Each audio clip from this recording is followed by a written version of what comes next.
আসা হতো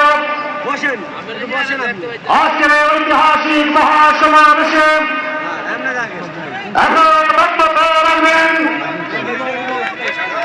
সাবেক সংসদ সদস্য বাংলাদেশ জামায়াতে ইসলামী সংগ্রামী নায়েবে আমিন অধ্যাপক মোহাম্মদ মুজিবুর রহমান।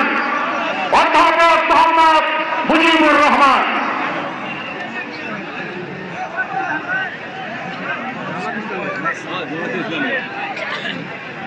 ইন্নাল হামদুলিল্লাহ ওয়া সলাতু ওয়াস সালামু আলা রাসূলিল্লাহ। সংগ্রামী সভাপতি বাংলাদেশ ইসলামী আন্দোলনের সম্মানিত পীর সাহেব, শুধু নয় তিনি পীর হয়ে গেছেন। বাংলাদেশ জামাত ইসলামীর দাঁড়িপাল্লা আর ইসলামী আন্দোলনের হাত পাখা এক জায়গায় করতে পেরে উনি মহাবীরও পরিণত হয়েছেন।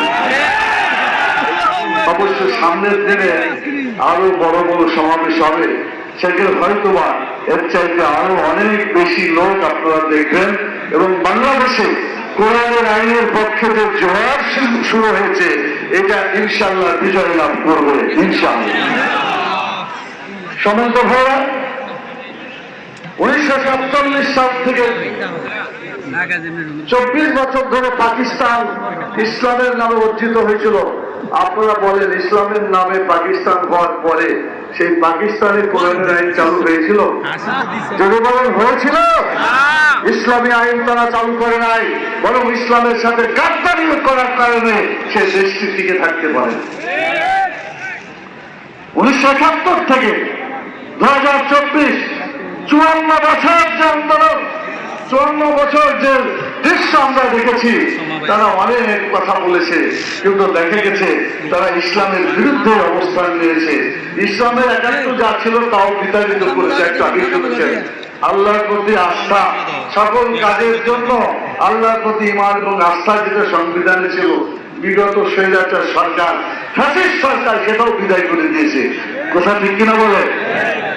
পরিষ্কার করে বলতে চাই, আল্লাহ আমাদেরকে সৃষ্টি করেছেন, আল্লাহ আমাদেরকে আইন দিয়েছেন, সেই আইন হচ্ছে আল্লাহর দেওয়া বিধান আল কোরআন। যতদিন পর্যন্ত আল কোরআনের আইন আমাদের ব্যক্তি, পরিবার, সমাজ এবং রাষ্ট্র জীবনে বাস্তবায়িত করতে না পারবে, ততদিন আমাদের জীবন থেকে অশান্তি, দুঃখ যাবে না। আমাদের কপাল পুড়ছে এবং পুড়তেই থাকবে।